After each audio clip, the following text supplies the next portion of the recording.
After years of silence and whispers, Cassie's mom, Regina, finally stepped into the light, and she did not hold back. She's revealing that she knew what her daughter was going through all along but chose to stay quiet. Now you must be thinking, why? Well, that's why we're here, so let's break it down exactly what Regina said and what this means for the bigger picture surrounding Cassie's story. So Regina pulled up to federal court in Manhattan, wrapped in a beige shawl, and wasted no time airing Diddy out, and she went there. She straight up told the jury she once yelled, screamed, and even tried to swing on Diddy after he snatched Cassie's phone. Now, what she was talking about is this one incident which happened back in August 2016 in LA. Cassie was chilling upstairs in her high-rise apartment while her mum was left downstairs to deal with Diddy, who was out in the driveway holding her daughter's phone hostage. Regina said she called the cops and tried to get that phone back herself, and standing in between them, Diddy's longtime muscle, Damian D-Rock Butler. Regina told the jury that she was yelling, screaming, and trying to hit him, but eventually Diddy gave the phone back.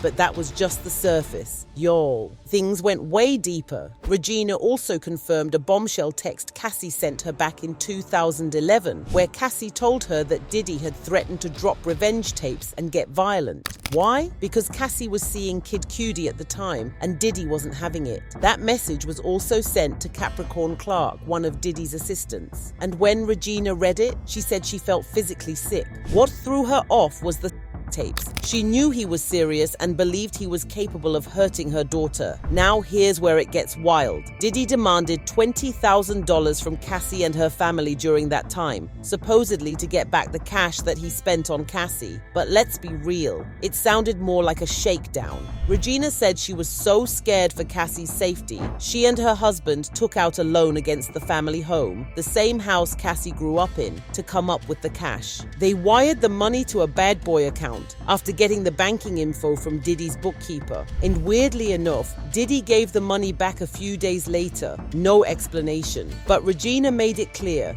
that payment wasn't about money. It was about trying to keep her daughter alive. Prosecutors, who are trying hard to pin down Diddy, argued that this whole situation shows how Diddy would do anything to maintain control. Physical threats, financial pressure, even blackmail. The second Cassie tried to pull away, he hit her with manipulation from all angles. Regina also gave some context to their relationship timeline. She met Diddy back in 2006 when Cassie signed to Bad Boy. As you probably remember, Cassie signed a 10-album deal, but in the end, she only did one project with Bad Boy. Cassie started dating Diddy in 2007 and eventually moved to LA, which created distance between Regina and Cassie. Regina said she only saw her daughter twice a year after that, and Cassie became a bit distant since then, and it was probably because of Diddy and his controlling ways. At the end of the day, Regina's 15-minute testimony came after over 20 hours of Cassie's own. However, Regina's 15 minutes were powerful, emotional, and just further backed up what everyone's been whispering about for years: Diddy is a monster.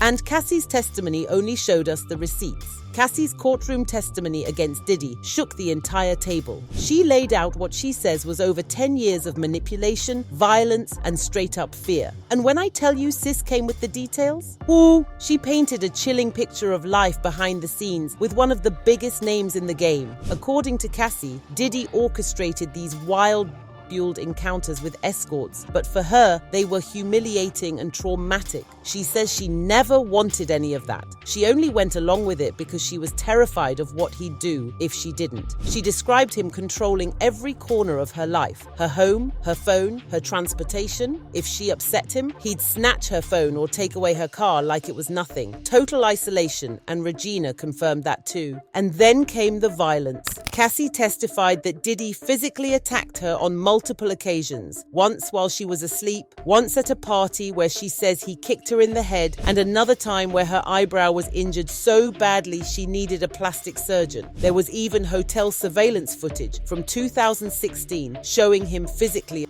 her. And you probably already heard of the fact that Diddy paid $100,000 in an attempt to make that video disappear. He even forced the hotel security guard to sign an NDA. Now let's talk about that $20 million settlement that Cassie got after filing her 2023 lawsuit, because Cassie tackled that one head-on. This little piece of information was on Diddy's legal team's scope for the longest time. So Cassie told the court that she would give it all back if it meant erasing the trauma and taking back control over her life. She said this was never about money. She just wanted her freedom. The didn't just hurt her emotionally and physically, it also crushed her career. Cassie said the forced encounters, the violence and the manipulation destroyed her confidence and pushed her completely out of the music industry. Now Diddy's legal team, they're trying hard to flip the script. They pulled up text messages and past communications to try and make it look like Cassie was just as toxic or even willing. They're basically saying it was a messy, dramatic relationship, not criminal. They also dragged in talk of among her and her friends, like that somehow undermines her credibility, as if being in a toxic environment means she deserved any of this. But Cassie wasn't standing alone. Multiple witnesses backed up her claims. First one in line was Brianna. Brianna used to be tight with Cassie, and she told the court about a terrifying moment back in 2016. Picture this. It's a quiet morning in LA. Cassie's knocked out asleep, and Brianna's just chilling in the apartment. Out of nowhere, Diddy shows up unannounced, banging on the door like a man possessed. Trying to play it cool, Brianna steps out onto the balcony to act casual. But what happened next? She says Diddy came into the apartment, walked straight up behind her and lifted her up. Yes, lifted her, and placed her on the railing of the 17th floor balcony. She said he was screaming at her, repeating, "You know what the you did," over and over. The wild part is that she didn't even know what he was talking about. Rihanna said that for a second, all she could think about was whether or not she was going to fall. But he kept yelling and she kept trying to explain herself.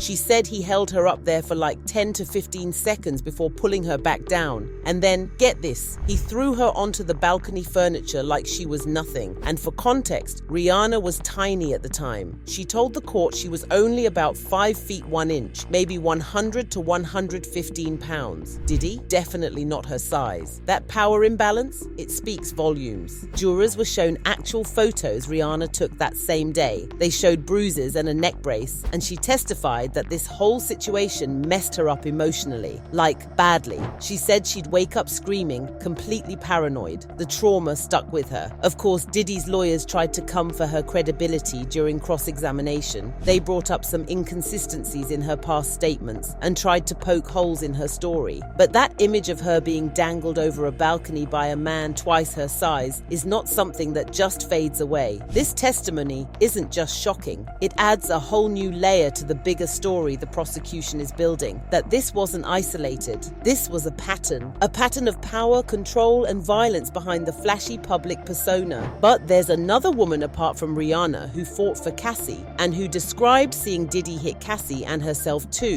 This woman goes by the pseudonym Mia took the stand and testified that she worked for Diddy from 2009 to 2017. She started when she was about 25 and held the role of personal assistant and director of development and acquisition. Now keep that in mind. This wasn't some stranger. This was someone in his close inner circle for 8 years. According to her, things weren't just bad, they were traumatic. She described being physically multiple times, saying he threw things at her, slammed her into walls, and even dumped an ice bucket on her head. But the most heartbreaking part, she says that Diddy saved her and it wasn't some party scene or public moment. It was private, behind closed doors, when she was just doing her job. Mia detailed one horrifying moment where she said Diddy climbed on top of her while she was sleeping and did you know what to her. In another instance, he forced her to give him head while she was too scared to resist. She admitted to the jury that during these moments, she felt frozen, powerless. Her voice was reportedly barely audible in court, and she broke down multiple times while testifying. She also talked about the emotional manipulation and fear she lived in. Diddy would sometimes treat her like a best friend, but other times he'd humiliate her, making her feel like, quote, a worthless piece of crap. That manipulation had her stuck. She couldn't even say no to him about a sandwich, let alone stand up to him in serious situations. She genuinely believed that if she quit or got fired, he'd ruin her life. And just Cassie, Mia confirmed that she had personally witnessed Diddy being violent with Cassie too. She described one specific incident on a trip to Turks and Caicos, where Cassie literally ran into her room screaming for help, terrified that Diddy was going to end her. That's how volatile things were behind the scenes. Mia also opened up about why she stayed silent for so long. She said that when she had past interactions with the cops and the officers were more starstruck than serious, they were just excited to be around a celebrity like Diddy. She felt like nobody would take her seriously. It wasn't until now that she felt strong enough to come forward and speak her truth. Now let's draw up some lines here. The trial is only in its third week, and the courtroom already heard some of the most emotionally raw testimony we've seen in a high-profile celebrity case in a long time. These weren't vague memories from Mia, Brianna, and Cassie. They were direct, detailed accounts of what they witnessed. However, at the heart of all this is one major legal question. Was Cassie doing these things willingly, or was she coerced and controlled to the point where she had no real choice? That distinction is everything, because if the jury believes she was manipulated into complying out of fear, this could be the tipping point in the entire case. One thing is for sure, you could feel the weight in all of the statements that we've heard so far. Now, as for Diddy, if he's convicted on all counts, he could be looking at life in prison. His legal team continues to deny everything, claiming that any